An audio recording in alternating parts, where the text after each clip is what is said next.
เขาจะเปิดแล้วตอนนี้คนมีพาสปอร์ตเอาเชื่อเรื่องคดีเลยอันนี้เอาไส้หน้าก็สิมีสีสันเลยทุกคนเนาะใส่สีแต่ตีไม่ยุ่งหมดเอาคนที่หมดไปเลย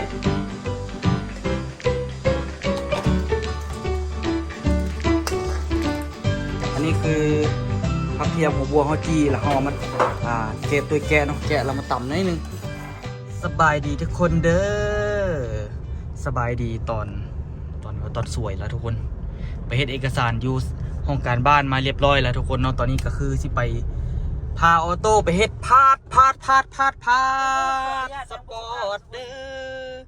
โอ้ปกติก็บ่เคยสุภาพอยู่แล้วครับสร้างว่าสุภาพเป็นเนาะ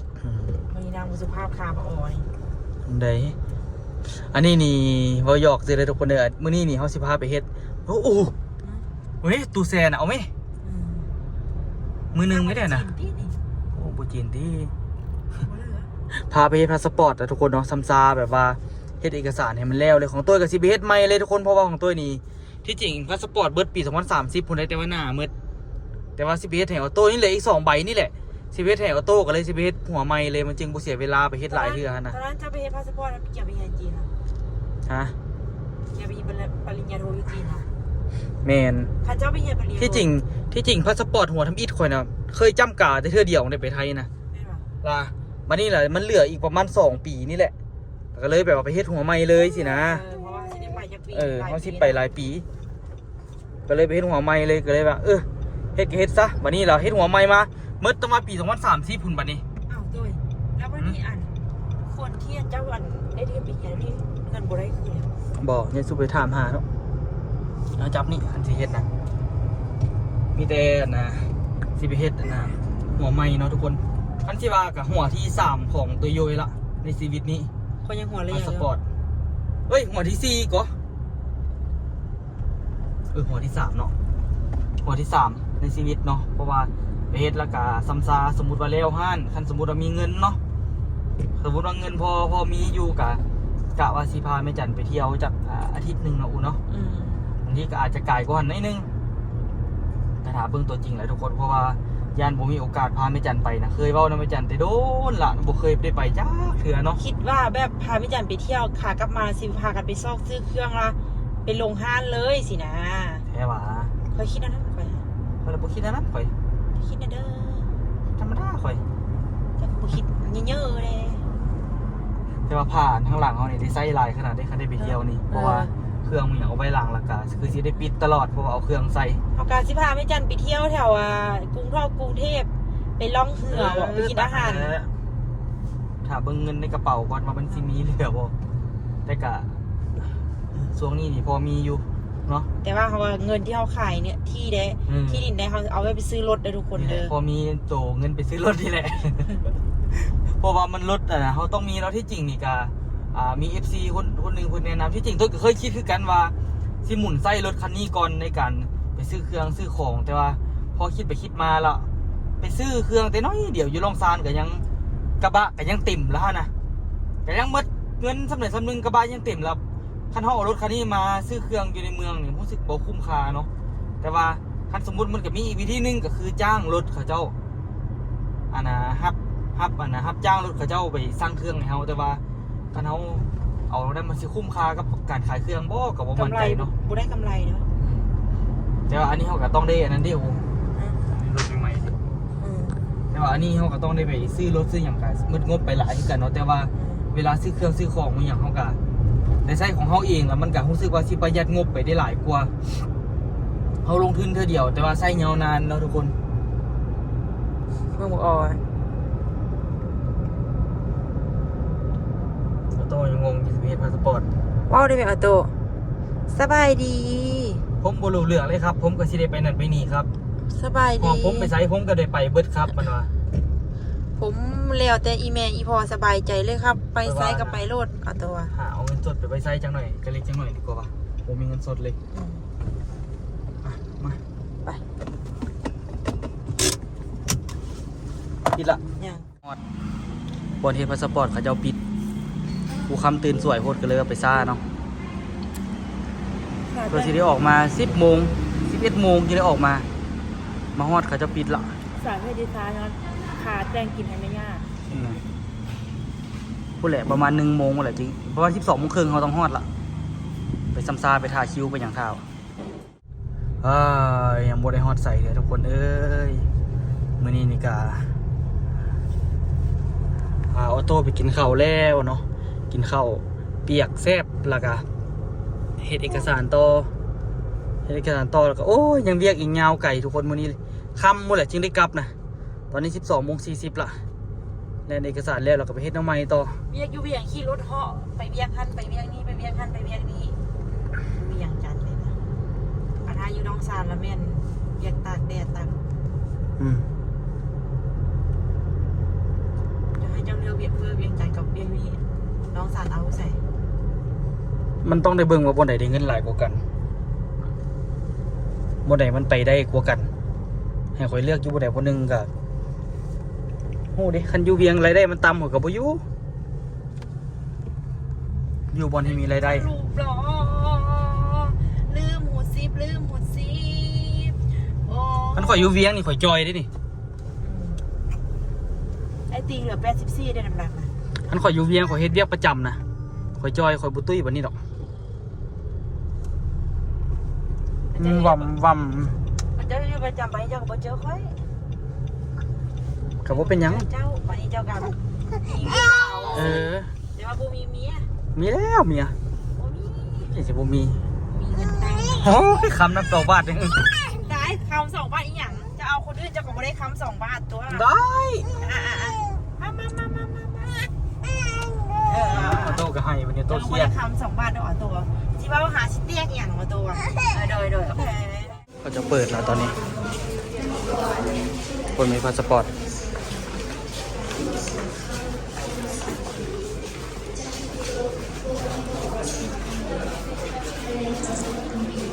สบายดีทุกคนเด้อสบายดีตอนเช้าเนาะเช้ามื้อนี้นี่กะท่าเก็บพาสปอร์ตต่อนะทุกคนก็เลยแบบว่าสิมาเฮ็ดแนวกินเช้าทุกคนเนาะแม่ซุกเทศข้าวปุ้นน้ำอหย่างฮุกกับบ่ฮู้กันแต่ว่ามีซีนควายนะทุกคนเนาะที่เฮาซื้อมาแต่มื้อนั้นพูนเนาะนี่เฮ็ดข้าวปุ้นน้ำหยังแม่น้ำซีนติเฮ็ดข้าวปุ้นน้ำหลวงเขาบ้างบ่ บ้านเนี่ยตัวเองมันสิน้ำปลาแต่เป็นซีนแต่ที่จริงโมดมันจะต้องปิ้งอันนี้แหละจึงมาเฮ็ดแต่ว่าเฮาบ่ปิ้งก็ได้ตุ่มมันเปื่อยๆแล้วพอ นี่นะทุกคน อันนี้คือซีนเนาะทุกคนซีนควายดำเนาะแต่ว่าซื้อมาเมื่อนั้นแหละมันมีซีนเสือห้องไห่พร้อมกันเลยแบบว่าเอามาละตัวแช่ไว้แล้วก็สิมาเฮ็ดกินตอนเช้านี่เนาะก่อนสิออกไปเรียกว่าซั่นซะฮีแปลนเฮ็ดพาสปอร์ตให้ออโต้ให้มันแล้วไวๆเนาะของตัวนํเพราะว่าของตัวน่ะมันสิเบิดละฮีแปลนให้มันแล้วไวๆแล้วก็สิไปเฮ็ดเรียกใหม่เนาะตอนนี้คาแต่เฮ็ดพาสปอร์ตอยู่ลาวนี่ค่อนข้างยากเลยทุกคนเนาะบางคนบอกว่าโอ้ยมาเสียเวลาอยู่พี่เอาแถวว่าห้านกระถิ่มไปบ่ได้เฮ็ดบ่แม่นนั่นเลยทุกคนเด้อเฮาคาเฮ็ดเอกสารเนาะคันบ่คานี่กลับละ จะสารมันก็บ่ได้ดังใจเดี๋ยวนี้เพิ่นก็เซ็งเพิ่นหยัง แล้วก็ได้ตัวนี้เนาะทุกคนเนาะมื้อวานนี้ไปเฮ็ดเอกสารลาบ่ได้ทุกคนเพราะว่าเนื่องจากว่าบ่มีใบแต่งงานเนาะทุกคนบ่มีใบแต่งงานย้อนหยังเขาเจ้าก็รักษาสิทธิผลประโยชน์นั่นแหละเพราะว่าออโต้นี่เป็นลูกอยู่ต่างแต่ว่าพ่อกับแม่อยู่คนละสัมมโนครัวนะเขาเจ้าเลยต้องการใบแต่งงานเพื่อไปยั่งยืนว่าเป็นลูกเขาแท้ๆอย่างว่านี้เพื่อไปว่าป้องกันการฆ่ามนุษย์เขาเจ้าว่าเรื่องการเฮ็ดพาสปอร์ตนี่เนาะก็เลยว่าตัวต้องให้แม่จันส่งรถคิวเนาะทุกคนเนาะส่งละเดี๋ยวนี้ส่งตั้งแต่7 โมงยังพุ่นน่ะทุกคนเนาะตอนเช้าๆนี่ก็เลยแบบว่าประมาณสวยๆ11 โมงนี่ก็น่าจะฮอดแล้วเนาะทุกคนก็เลยว่าตอนเช้านี่บ่มีเฮ็ดก็เลยมาเฮ็ดซอกเฮ็ดแนวกินแซ่บๆกินก่อนเนาะก่อนสิไปทางใหม่มาเบิ่งข้าวปุ้นน้ำปลาสูตรหลวงเขาบางเนาะเมื่อวานนี่ก็ไปแล้วก็เอกสารบ่แล้วแล้วก็ตัวก็กลับมาเฮือนแล้วก็ไปแลนเวียกหน่อยนึงเนาะทุกคนจนมาฮอดเฮือนก็ค่ำละ ซีนอันนี้เปื่อยดีอยู่ ดู เนาะ ถ่ายคลิปต่อเลย เฮาแกงมื้อนั้นเด้แม่ แมน เปื่อยดี ซีนอันนี้มันเป็นซีนที่แบบว่าเขาหลอกออกจากกระดูกนะแม่ออกจากโครงกระดูกนะ เปื่อยใส่เกลือแล้วว่า แซ่บก็ ต้มไปเปื่อย ถึกอีกโลละแสน คันเทียบกับโลอันพวกนี้นะพวกนี้โล140,000พุ่นน่ะ อืม พวกเราไปซื้อซีนอันนี้มาย่างนี่กูบ่ ยางกระดีเหรอ คือทำไม่หยังตอนนี้ให้ไม่สุกซอยๆแล้วก็เสียบให้ข้าวปุ้นน้ำปลาเนาะทุกคนสุกหลวงข้าวบาง แต่ว่าของโบเฮ็ดออกหวานมาเลยตี บ่เขา เฮ็ดสีมันคือเนี่ย มีซีอิ๊วดิ เดี๋ยวประเทศเธอเบิ่งเดี๋ยวประเทศเธอกิน นั่นดิ ได้เสื้อคานะติซีอิ๊วหยัง สักคาเด้ดิซีอิ๊วจีนนั่น นี่มากละซีอิ๊วจีนเพิ่นป้าจิมืดเหรอ บ่มืดยังไหวอยู่ คักไปไหนอันนี้ ใส่เอาสีมันเธอมันขัวตัวนี้เขา มันก็มีความกลมกล่อมของมันได้ก่อโมเมนต์ใดได้สี่ก็ ใส่หลายมันก็คิ้วซีอิ๊วป้านี่น้ำปลาแล้วเนาะ นะอันเด็กก็ป้าลืมน้ำปลามืดน้ำบัด ลืมตลอด อันนี้มันก็แซ่บคืออันนั้นคือกันตี อันเด้อ คือปลาหมึกกันนะ เอาก็ยี่ห้อเดียวกันต่างแต่ว่าสีฟ้ากับสีเหลืองซื่อ ตั้งแต่กองซื้อเนาะ แต่ว่ารสชาติก็สิต่างกันนิดนึง น่ะบ่แซ่บ เพิ่นบ่มีนั่นเด้บ่มีสีนั่นเด้มีแต่กล่องหน่อยเพิ่นละบ่เอา ตัวเป็นแก้วหน่อยหั่นน่ะ บ่เอาแล้วอันนั้นน่ะสื่อแพงแล้วก็ราคาเกือบเท่ากันพุ่นน่ะ แม่นได้หน่อย ปริมาณถ้าว่าได้น้อย แต่ว่ามันอยู่กล่องแก้วกับกล่องยางเด้ ทุกคนให้มันสุกซอยซีนก่อนเนาะมื้อนี้ก็กะว่าสิเฮ็ดให้มันแล้วแหละทุกคนเพราะว่า ไปสัมภาษณ์ไปหยังแล้วก็ไปท่าเอาเนาะท่าเอาก็ให้พ่อสดไปท่าเอาก็ได้ เดี๋ยวฮอดมือมาแล้วก็ให้พ่อสดไปเอาละเฮ็ดแล้วนี่ก็สิข้ามไปเอาเครื่องอยู่ไทยแล้วก็สิกลับเนาะทุกคน มีเครื่องไหมเนี่ย เอาเครื่องมันยิกมันย่อยเลยอยู่ไทย เครื่องเฮ็ดน้ำเจล จะไปซื้อกระตุกพร้อมกระตุกเฮ็ดน้ำแจวพร้อมกระตุกมืดนะกระตุกกับมืดแล้วก็มีหลายแนวอยู่ที่จะต้องได้ไปเอา บ้านเฮาเฮ็ดกระตุกกับบ่เป็นเนาะ เป็นอยู่แต่วันกระตุกมันอยากบ่มีแบบที่เฮาอยากได้ ตุกน้ำดื่มตุก มีโรงงานที่กระตุกก็มีเดี๋ยวให้มันสุกซอยให้มันแล้วกันเนาะเดี๋ยวไปเบิ่งนำกัน หลังจากที่แบบว่าเฮาซอยซีนแล้วเนาะทุกคนเนาะเฮาก็สิมาเกียมหอมแดงแล้วก็เกียมกระเทียมเนาะทุกคนเนาะ อันนี้แม่นเฮาทับขัวสีนี้ซื่อๆ ขัวสีนี่ หลักการมันละแม่นจีผักเทียมจีผักบัวเราซอยใส่น้ำฟุดแล้วก็ซอยใส่แต่ก็อีจีอยู่อันนี้เอา จี ขัว ไปจีมาอย่างดิ จีแท้ เสือไปเสือมามันหักแซ่บคือเก่าแล้วเพิ่นสิเฮ็ดให้กินไป เอาจีเสหันอีตัวนี้เอาจีแล้วเราก็ซอยหลักการมันดี จีเสือ จีใส่เตาแก๊สมันก็ได้นะจี คั่วก็ได้ ครัวมันก็บ่คัก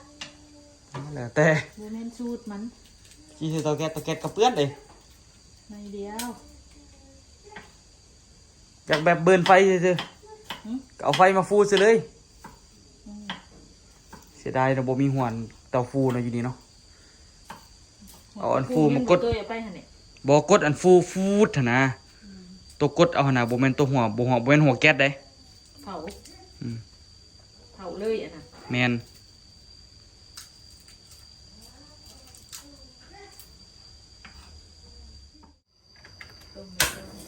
เดี๋ยวตัวที่มาเฮ็ดครัวนะทุกคนไม่ปรุงมาตินี่ ปรุงไหม อย่างคือว่าก็เอาเสื้อหมอรถเหรอแม่ อันนี้นี่มีอันนะหัวบัวแดงแล้วก็มีกระเทียมนะทุกคน อันนี้เป็นข้าวปุ้นหลวกข้าวบางเลยแต่ว่าขั้นตอนของพระเจ้าพิธีพิธันก็ดีหลาย เขาจะ อันนี้ พระเจ้าเอาไปปิ้งไปอย่างหลายๆแนวเนาะ มันยังมาซอยตุ่ม แต่ว่าเขาบ่ได้เฮ็ดถึงกันนั้น กระทัดรัด เฮ็ดแบบเฝ้ากินเฝ้าแล้วเนาะ คือกลัวเอา ขัวเอาก็ได้แซ่บเพื่อกันได้กินให้กัน กลัวแฮม เพื่อพัดลมหรือยุงกัดขาพอดีเถอะวะยุงก็หลายทุกคนยามนี้สื่ออุดยุงได้โอ้ธรรมดาเข้าห้องครัวแล้วก็เปิดอุดยุงตัวหนึงกับบกัดแหละคันอุดล่ะสื่อไหนมันไปไทยสื่อมาเพื่อหงเงี้ยสื่อแมคโคร นี่อยู่หันกันยังบุตื้อเดือดจืด บ่มีเพิ่นเบิ่งละมันเย็นนะทุกคนเนาะมันใส่น้ำแข็งแล้วมันเย็นเดี๋ยวตัวที่ค่อยๆละลายมัน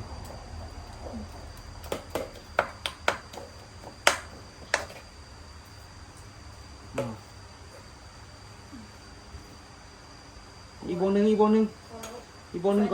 น เสื้อหนังเอา น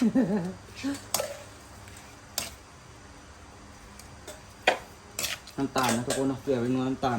ใส่เข้าไป มันตั้งมันตั้งใส่เลย แมนสูตรนี้น้ำตาลต้องหลายนิดนึงทุกคนเพราะว่าให้มันหวานๆเนาะ แต่ว่าเขาเกี่ยวเพื่อให้มันแดงแต่ว่าเขามีน้ำซีอิ๊วแล้วก็ไม่จำเป็น เดี๋ยวประเทศจะกินนะบอกเอารสชาติหวานเฮงดอกเอาธรรมดา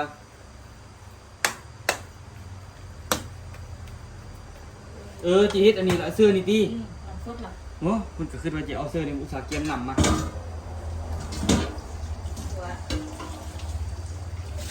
ตัวน้ำมันสีฮ้อนตัวไฟสีฮ้อนเอาเสื้อเลยค่ะจีเสื้อนะ ชื่อคน อันนี้เอาใส่หน้าเพื่อเสียมันมีสีสันนะทุกคนเนาะใส่ซีอิ๊วจีนเข้าไปซีอิ๊วจีนนี่โอ้ว่าได้สวยได้งานกันได้สวยได้หลายเลยนี่ ก็มาเนาะ เฮ็ดให้สีมันงามเนาะทุกคน นัวเลยเนาะ แมนนัวอีกก็ซีอิ๊วนี่สีดำสีอย่างงามเลยเอาแล้วห่อนะ ต้นนี้มันโบเฮมนะต้น มันมีน้ำกรอนเด้สีนะมันค่อยๆละลายแหละมันแข็งมันละลายเว้ยมันจะสีเข้มกินง่ายๆนะทุกคนบุมีนาที่ห้อง บ่มีแล้ว บุมีพักพร้อมมีกระจิบเป็นย่าง มีจีพวกบัวผักเทียมซอยเซอร์แล้วอันนี้ง่ายๆ บ่นาขอบคุณนะ สา ฝาก ปี ขอบคุณ เด้กะลำปีบ่จังไงกะซอย ของลาบดิ หอมลาดก็มีหอมปลอมอันอีบ่มีน่ะจังไงไปเก็บผักบัวผักหอม เอาปลาคือบุเซอร์เลยสิ หึ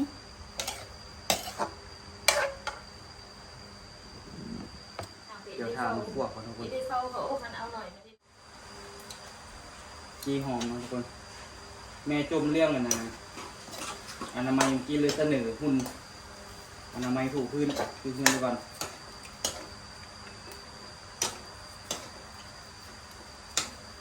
ที่จริงเอาเดี๋ยวตัวปัดก็ยังสะอาดแล้วไหมมันเป็นตัวดูดนะ ดูดไปหมดทั้งดูดทั้งปัดก็มันก็ได้ อันต่อไปบ้านธนามือใต้เนี่ย มือฮะ มือหาเสือเท่งถูเท่งหนัก คุณก็เห็นแล้วเสือแต่ตัวเดียวก่อนบริเสือตัวถูแต่มันสะอาดไปก่อน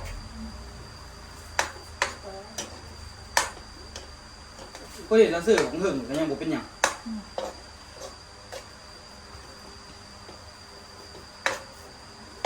แต่แล้วนี่นะ มันแห้งก็นี่ครับเดี๋ยวเลิกมันได้ไปคือตัวมันเนี่ยเดี๋ยวนำยังบ่แห้งเพื่อน โอ้ยเธอมันแห้งเขาสีอะไรมันเข้มเธอมันสีมีสีนา ต อ ร ยุ่ งนี้มันก็จืดคือ มี เก่า สีนาเสื้อนะเสื้อหนำเด้ เป็นคือจริงนี่นะ แต่ที่อีเมนยกหมอนเอาคนยกหมอนเขามาเดี๋ยวเลย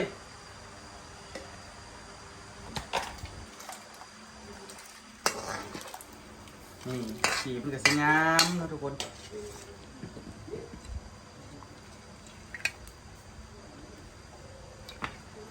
ตะกี้มันเคี่ยว ล้างหม้อใส่ เคี่ยวน้ำตาลเอาใส่เอาว่าแล้วบัดนี้ผู้บ่มักหวานก็มีเดี๋ยวนี้มีซีอิ๊วนี่ได้สีนั่นแล้วค่ะผู้ใดมักบ่หวานเฮาก็ แล้ว ตื้ ส อ กูตมันหลายของแกงพอละ โอ้ล้างแล้วแล้วเนาะนัวมัน โคตรเนาะ นะเอ้านะสีมันก็เพิ่มขึ้นไป มา เต็ เอา ม กระโจมมาทุกคนจากนั้นก็สีประมาณนี้เนาะ ทานบ่ได้ แล้วก็ซีได้ซีนแล้วก็ค่อยๆต้มมันเนาะซีได้ปรุงเพิ่มอีกอยู่นี่ เผ็ดกะจี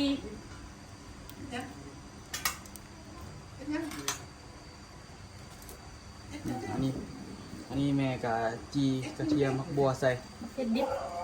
บ่มีเผ็ดดิบโอนี่เนาะ อ้าวโจมายังโจมายังโถ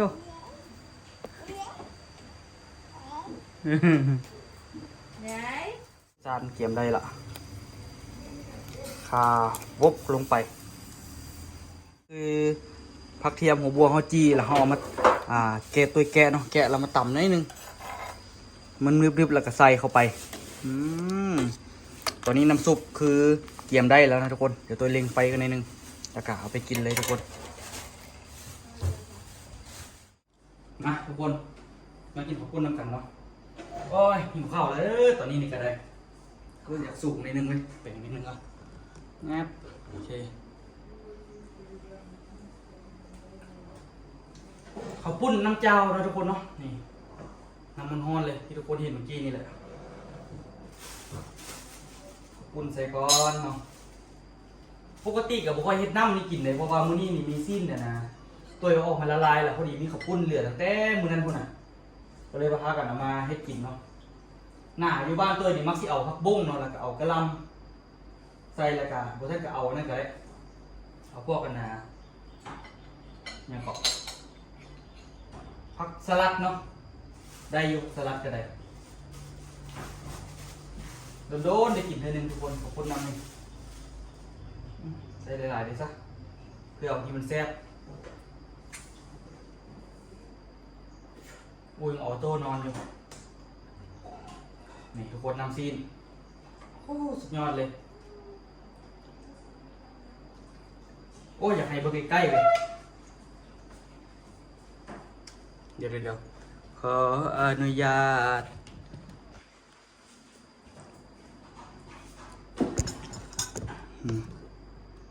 นี่ทุกคนเบิ่งสีดำบ่ธรรมดาเนาะ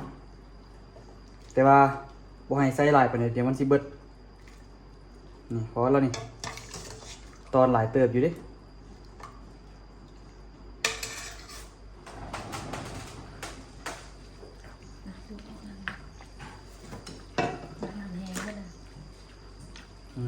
เดือดจะนำซ้ำว่าหัวกะทิแล้วบัดนี้ตัวใหญ่อยู่ได้ทุกคนกะปิมักเผ็ดได้เลยไหมเด้อ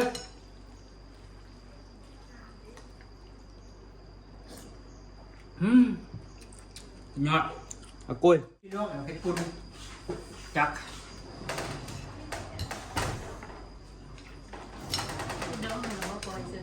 โอ้กะปิ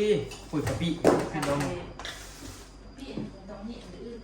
เดี๋ยวเอาน้ำปลาเลย มันดูที่ปกติพี่โอ้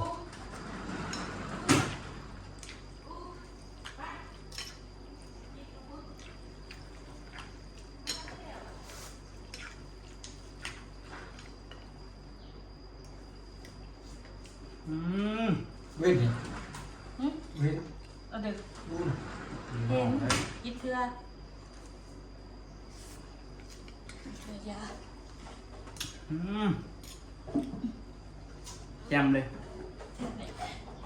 อยากซื้อหนังเพิ่มเดี๋ยวมันจะมืดแล้วอีกนิดนึงซะ ซื้อไรครับคุณอันนี้มันก็เหลือหนังจุ่มเล้งตื้ม ตอนกับอยากซื้ออยู่ เจอได้ตอนบอกอะไร บุฟเฟ่ตอน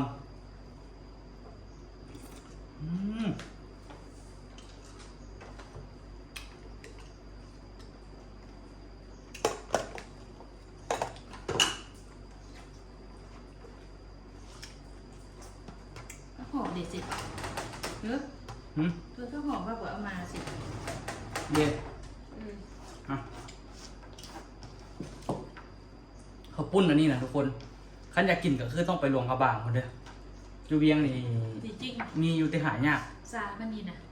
ต้องพูดมะฮุงดิบใจจิงแมง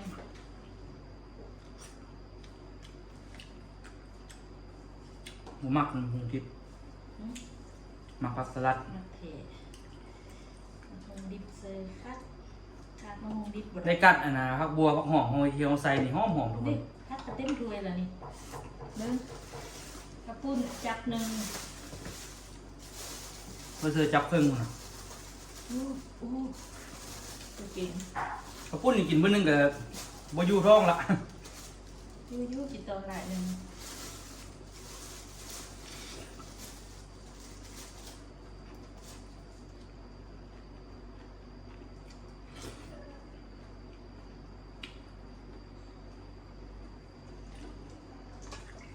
ตอนเยอะเปลือยอยู่เนี่ยธรรมดาน้ำมีแฮนพูดนะนี่บ่อเทียนจะตื้มอ่ะมันกับแซ่บเนาะ เด้อ แซ่บเดี๋ยวปรุงดี เอาน้ำเสื้ออีกแล้วมันจิบแซ่บเหมือนวัน เพื่อยินเนาะสิเนาะ เป๊ะเอามาคุยเดี๋ยว เด้เอาไปทูคีบอันมะเพ็ดแล้วก็คุยแล้วก็กิน เชื่อหรอ ไม่ใช่ได้หรอก ฮะเนี่ยหาแม่ตัวเองเอาไปเสื้อไป สิเพื่อนก็เป็นกินยูสินมาเพื่อนกับโบอยากว่าเลย อันนี้เป็นหมักเพชรดองเนาะ แซ่บมันบ่เพ็ดหลาย มีซุกดองไว้ แต่กินหลายครั้งก็ยืด เห็นไปกับลุงเด่นเราไปกินนะนี่ บวงได้ปะจิ พอเพชรใส่เป็นหน่วยเนาะเพชรกีหนูเด้อทุกคนเด้อพริกกะเหรี่ยงปะติมันน่าสิพริกกะเหรี่ยงเลยแม็กซี่มองบอกดองแต่คุณ เพ็ดคือกัน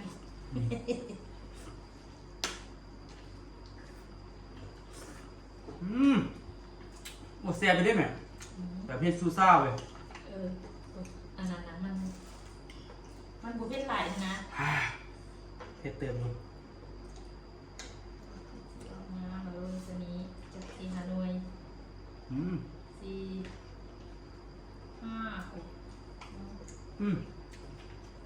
อันนี้ กัดถึงมันตอบ อย่างนี้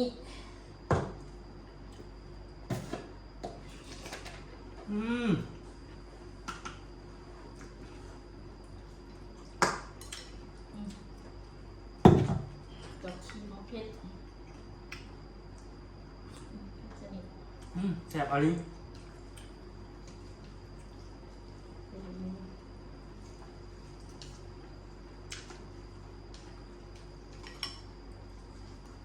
ขอบคุณอันนี้ มันได้เครื่องมือเหมือนบ่ได้ตี3 โล 4 โลตี3 โลตีเนาะ 3 โล เนาะเติมเดี๋ยวเลย บ่ได้ต้องเติมหยังเนาะ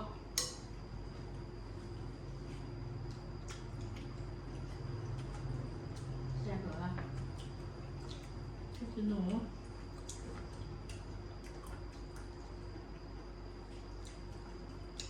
พริกขี้หนูดองใส่น้ำปลานะ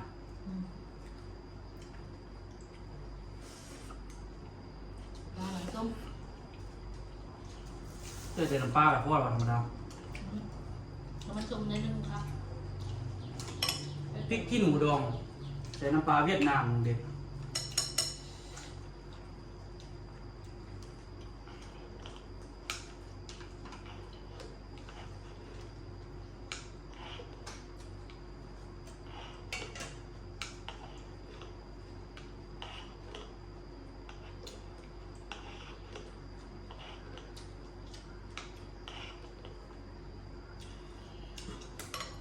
3 หน่วย เป็น5 หน่วย เอาเพชรใส่ตักเอาน้ำเอาตอนใส่ตักข้าวปุ้นใส่ลองส้มๆได้นึงเนาะ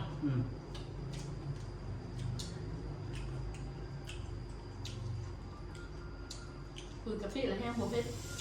นัวเลย เอากะปิใส่นิดนึงเนาะเพชรปุ้นใส่ตักน้ำ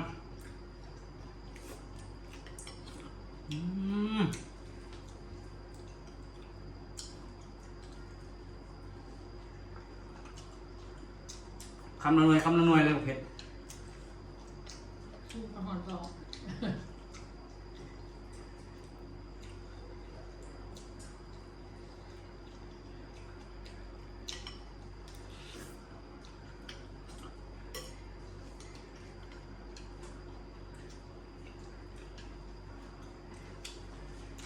จับไปดิ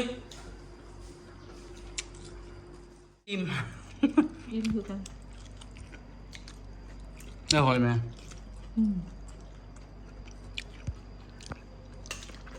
อิ่มเนาะ บ่ได้เติมน้ำปลาเลยเนาะ เพิ่นว่าจิบ่เติมอยู่เพิ่นเติมนิดนึงเธอจิตหนึ่งเท ที่จริงบ่เติมก็แซ่บหรอกมันขึ้นอยู่ว่าสิเติมหรือบ่เติมดีเนาะ เติมพอดีไม่ได้เติมเลยถ้าเฮาบ่หอมน้ำปลาหมึกจะมาแซ่บกับคุณ เอานะทุกคนเนาะเอาไว้เจอกันคลิปหน้าซะทุกคนเดี๋ยวจักหน่อยนี่จะสิไปแลนออกไปพาสปอร์ตต่อนะทุกคนไปเจอกันคลิปหน้าเด้อ